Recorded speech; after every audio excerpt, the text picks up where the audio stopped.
हाँ जी, कल की। बताएँ क्या कहना चाहते नमो हैं? बुद्ध नमो बुद्धाय सर। हाँ जी, नमो बुद्धाय। सर मेरे वैसे तो 2 पॉइंट्स थे लेकिन मैं अपने पहले पॉइंट से अगर आप वक़्त देंगे तो दोनों पॉइंट मैं आपसे डिबेट कर लूँगा। पहला पॉइंट मेरा ये है कि जो सुप्रीम कोर्ट में राम मंदिर का जो मुकदमा चला, वो इस बात पर तो था ही नहीं बिल्कुल भी कि वहाँ राम हुए या नहीं हुए। वो तो एक ज़मीन का मुद्दा था जिसमें सुप्रीम कोर्ट ने पाया कि नीचे जो अवशेष मिले हैं, वो इस्लाम से कनेक्टेड नहीं है। वो ज ज वो सुप्रीम कोर्ट का है। अब मैंने तो सुप्रीम कोर्ट में था नहीं, सुप्रीम कोर्ट ने ये ऑर्डर दिया कि वो मंदिर राम ट्रस्ट को दे दिया जाए, जो राम मंदिर के ट्रस्टीज़ हैं, तो ये है।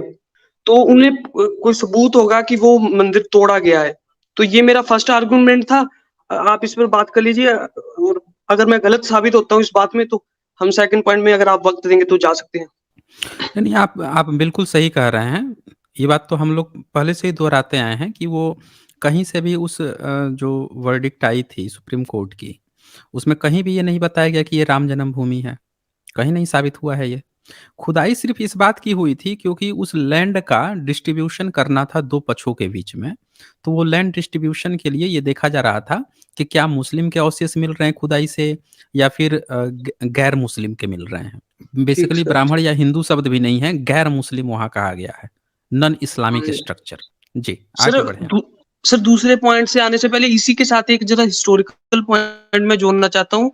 देखिए बुद्धिज़्म और अगर हम बात करें जैनिज़्म की, तो उनमें भी कुछ शिलालेख हैं यानी कि बुद्धिज़्म में भी कुछ दशरथ झटका और जैनिज़्म में भी राम का ज़िक्र मिलता है। तो आपको जो बुद्धिज़्म के राम है, जैनिज़्म के राम है और जो एक सो कॉल्ड हिंदुइज़्म या सो कॉल्ड सनातनिज़्म में बताए जाते हैं राम, उन तीनों में कुछ संबंध या आप इस पर क्या ज्ञान देना चाहेंगे सर?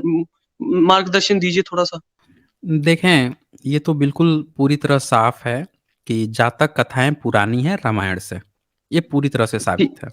हाँ, सर मेरा और भी ये भी विश्वास यही साबित है। हाँ, तो ये पूरी तरह से साबित है। दूसरी चीज़ कि जो त्रिपिटका में जो टर्म्स आ रहे हैं, उसके माध्यम से तो ये पता चलता है कि अयोध्या गंगा नदी के किनारे अयोध्या नाम का कोई नगरी था। हाँ जी, साकेत हाँ जी। जो है ये दूसरी जगह था। दोनों अलग-अलग जगह थे। इन लोगों अच्छा, ने अच्छा। इन दोनों को एक बनाकर साकेत को कब्ज़ा कर लिया है। अच्छा जी। दोनों को एक बताकर साकेत पे कब्ज़ा किया गया है। तो ये एक षड्यंत्र लगता है। जी। हिस्टोरिकल छेड़छाड़ क्योंकि सर इनका डोमिनेंस ज़्यादा रहा होगा। नहीं सर, मैं बस यही जानना चाहता हूँ कि जो बुद्धिज़्म में अगर राम बताए जाते हैं या नहीं बताए जाते हैं, या जैनिज़्म में राम बताए जाते हैं या नहीं बताए जाते हैं और एक ये सो कॉल्ड हिंदुइज़्म में बताए जाते हैं, तो तीनों राम में कोई कनेक्शन है या राम थे ही नहीं? और जो जातक और जैनिज़्म में बताए जाते हैं राम, उनका क्या उनका रेफ़रेंस है या क्या उनकी है या नहीं है? इसके बारे में थोड़ा बता दीजिए। देखें, जो बौद्धों की जो जातक कथाएँ हैं, उसमें राम राम की उत्पत्ति एक इंसान के रूप में बताई जा रही है। एक बिल्कुल स्वाभाविक जी। और नित्य बताई जा रही है, प्रैक्टिकल बताई जा रही है और एक मानवीय संवेदना जो बौद्धों की होती है, उससे परिपूर्ण है वो व्यक्ति। तो भले ही वो काल्पनिक हो लेकिन प्रैक्टिकल कहानी प्रतीत होती है।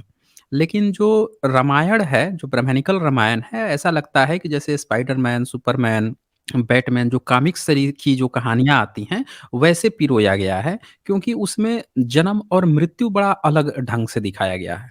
बाकी सब तो सर वो फ़िक्शन चीज़ें हैं ही, लेकिन साथ में जन्म क्या दिखाया जा रहा है कि पिता जो है उनकी 3-3 बीवियाँ हैं और वो बच्चे नहीं पैदा कर पा रहे हैं। तो जब हाँ बच्चे जी, हाँ नहीं जी। पैदा कर पा रहे हैं, फिर उम्र बताई जा रही है कि 60,000 साल के हो गए थे। ये भी कहीं हाँ जी, हाँ जी, बताया हाँ जा रहा जी। है। फिर दिखाया जा रहा है कि वो यज्ञ करा रहे हैं ढेर सारे ऋषियों को बुलाकर हाँ और जी, हाँ यज्ञ जी, हाँ जी कराने सर। पर उसमें से एक व्यक्ति निकल रहा है खीर लेकर और वो खीर खाती हैं, उनकी औरतें तीनों प्रेग्नेंट हो जाती हैं। तो ये हाँ बड़ा अजीब-सा एक कहानी लगता है, बिल्कुल ऐसा लगता है कि कोई फ़िक्शनल चरित्र जो है वो कहानी गढ़ी जा रही है। कहानी पहले से पता थी, लेकिन फ़िक्शन के रूप में उसको दूसरे ढंग से लिखा जा रहा है, जो कि सत्य नहीं हो रहा है। तो जिसका जन्म ही इतना काल्पनिक हो, तो मृत्यु भी वैसे ही हाँ जी, हाँ आत्महत्या कर जी। ले रहा है। जिसको आप ईश्वर बता रहे हो, वो पानी में जाकर डूब के मर जा रहा है। भाई जो है वो भी मर जा रहा हाँ है, जी, सब आत्महत्या कर रहे हैं। सीता जलील होके या ज़मीन में कूद के खुद ही दफ़न हो जाए, ज़िंदा दफ़न हो जा रही है ज़मीन के अंदर। बताइए कोई व्यक्ति जो है आप हाँ जी किसी सर। व्यक्ति को ज़िंदा ज़मीन में सर गाड़ दीजिए, ये अच्छी बात थोड़े ही है। सीता जो है ज़िंदा ज़मीन में गाड़ दी जा रही है, तो ये पूरा कहानी का जो निचोड़ आ रहा है, इससे ये पता चल रहा है मतलब सारे फ़िक्शन को इग्नोर कर दें, सारी कहानियों को सिर्फ़ जन्म और मृत्यु देख लें चरित्र का, तो उससे ही ये पता चलता है कि ये पूरा तरह से एक फ़िक्शन है। तो इसीलिए राम हाँ जी मंदिर सर। की जो बात हो रही है, वो पूरा एक फ़िक्शनल हो जाता है। जी। सर सर मेरा सर एक सर इसी में सर पॉइंट था कि जो जो सो कॉल्ड हिंदुइज्म में जो राम की कथाएँ बताई जाती हैं, वो बहुत ज़्यादा माइथोलॉजिकल और अनएथिकल लगती हैं। मतलब जीवन यापन के लिए ठीक नहीं लगती। वो तो मैं लेकिन सर जो जातक कथाएँ हैं और या फिर जो महावीर जैनिज़्म के हैं, इनके कल्चर में बहुत सच्चाई दिखती है। ऐसा लगता है कि जो वो राम बता रहे हैं, वो सच्चे हुए हैं। ऐसा लगता है वो रियल घटनाएँ इन्होंने आगे चलाई हुई है कि भिक्षाओं आगे से आगे शिक्षा चलाई हुई है। तो आपको किसी हद तक लगता है कि जो कहीं न कहीं वो उस कल्चर से जुड़े थे, वो जो उनका वो दर्शन है, जो आपकी एंशिएंट आवाज़ थोड़ी कट रही है। आवाज़ थोड़ी आपकी कट रही है। आपकी आवाज़ थोड़ी कट रही है। मैं बता देता हूँ, मैंने सुन लिया आपकी बात को। सर हाँ, आपकी आवाज़ थोड़ी कट रही है। देखें, यहाँ पे एक चीज़ हमें समझने की ज़रूरत है कि जो जैन का जो रामायण है, जैन रामायण, वो थोड़ा-सा एक्सटेंशन लगता है बौद्ध जातक कथाओं का। और जहाँ पे वो भाई बहन हैं, वही जैन रामायण में वो पति-पत्नी बना दिए जाते हैं। अच्छा जी। लेकिन हाँ, जैन मैंने पढ़ा है। रामायण में भी एक बात हाँ, एक बात जैन रामायण में भी देखी जाती है कि वो हिरण मारने नहीं जाता है। जबकि हाँ जी, वाल्मीकि हाँ जी। रामायण जो लिखा गया है ब्राह्मणिकल सिस्टम, उसमें वो हिरण मार के लाता है और सीता जो है, जी, वो कह रही है रावण से, रावण अपहरण करने आया है और उससे कह रही है कि बैठिए आराम से। उससे हँसे-खेलते अपने जीवन यौवन की बातें कर रही है और कह रही है जी, कि जी। भई देखो अभी राम आ रहे हैं, सूअर-वूअर मार के लाएँगे और शिकार करके आएँगे, फिर बैठ के खाना, ठीक है ना? आप जी, खा के ही जाइएगा। तो इससे पता चलता है कि उसमें का जो ब्राह्मणिकल राम है, वो हिंसा वाला है, वो शिकार करता है और ये लोग क्या किए हैं दरअसल जी। पब्लिक के तो मन में था कि राम तो बोधिसत्व है, क्योंकि बौद्ध और जैन का पहले से प्रभाव था।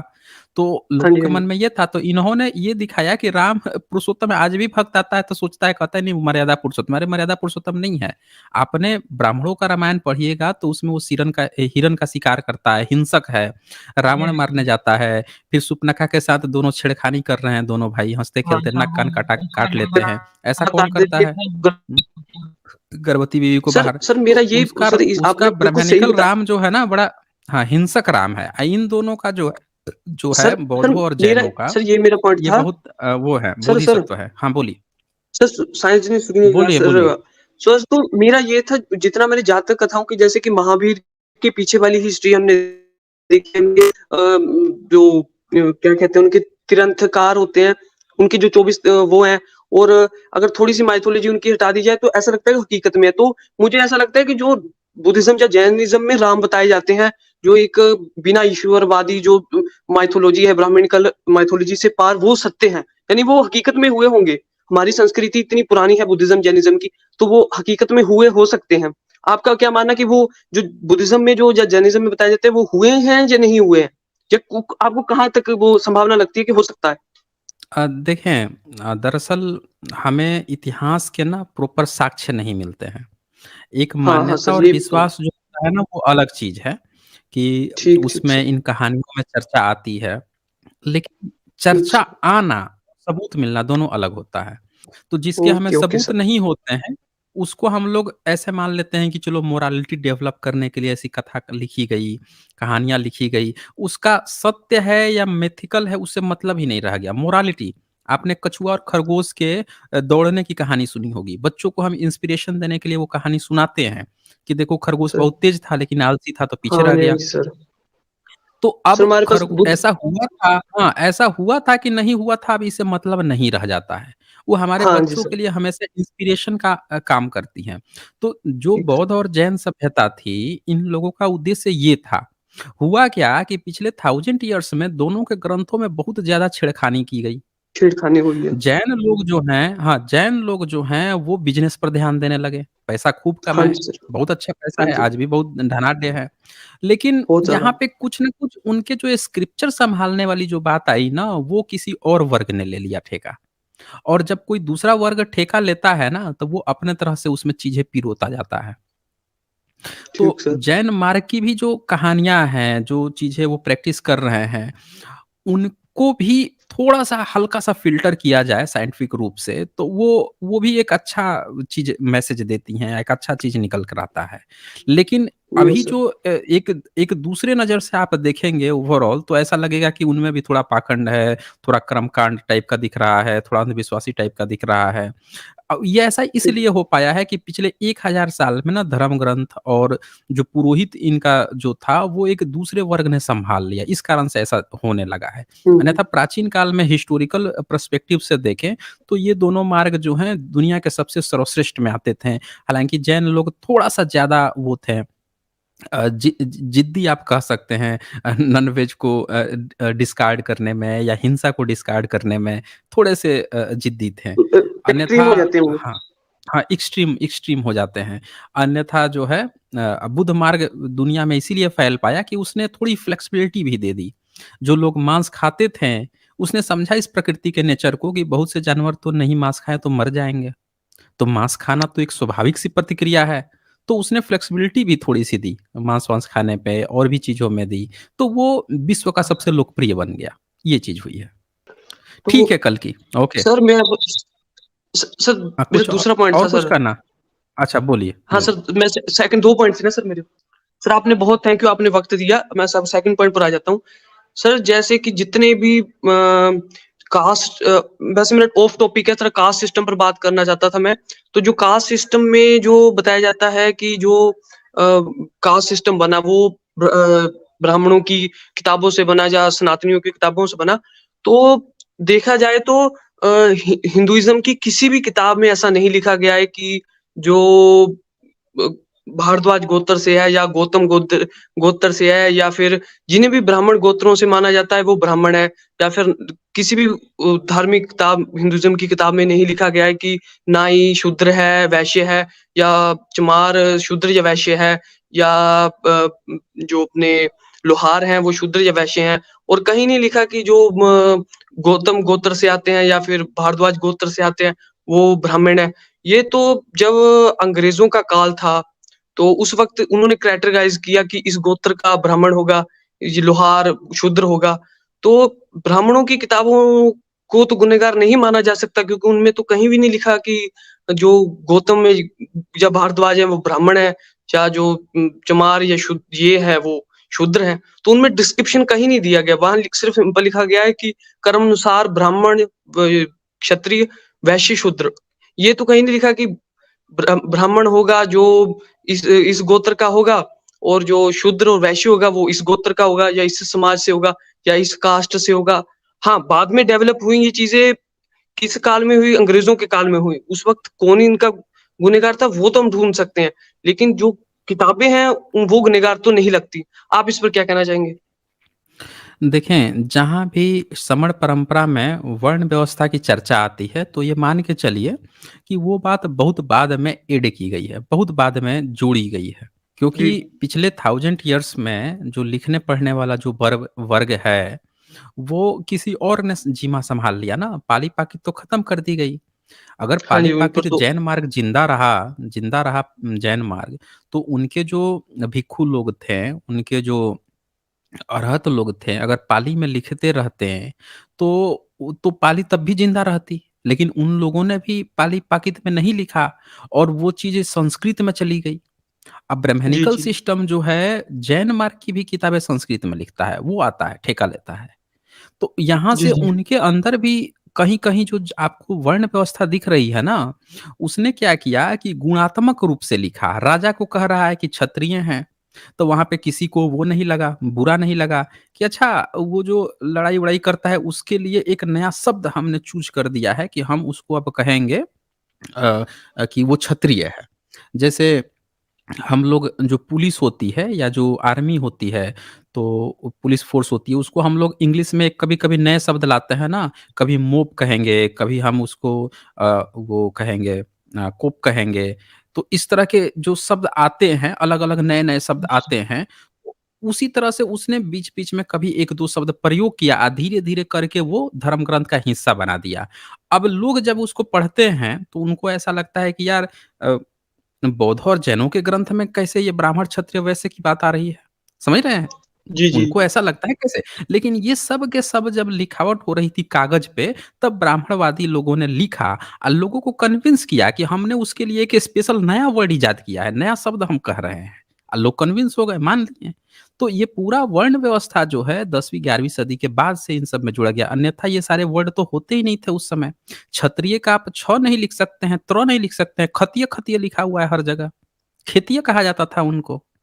तो वर्ण व्यवस्था पूरा का जो शब्द है, बाद में जब कागज़ पे लिखावट हुआ है, तब इन्होंने अलग-अलग शब्द जोड़-जोड़ के तब स्थापित किया है इन चीज़ों को। इसीलिए आपको ये इक्का-दुक्का ये कहीं-कहीं पे जो देखने को मिलता है, इस तरह के शब्द देखने को मिलते हैं। ठीक है, नहीं कल्कि जी। Sir sir okay. मेरा सर हाँ, इसमें बोलिए ये और था कुछ करना कि था? सर नहीं अच्छा, सर इसी में ये था कि आप और पूछ रहे थे ना वंश और गोत्र के बारे में?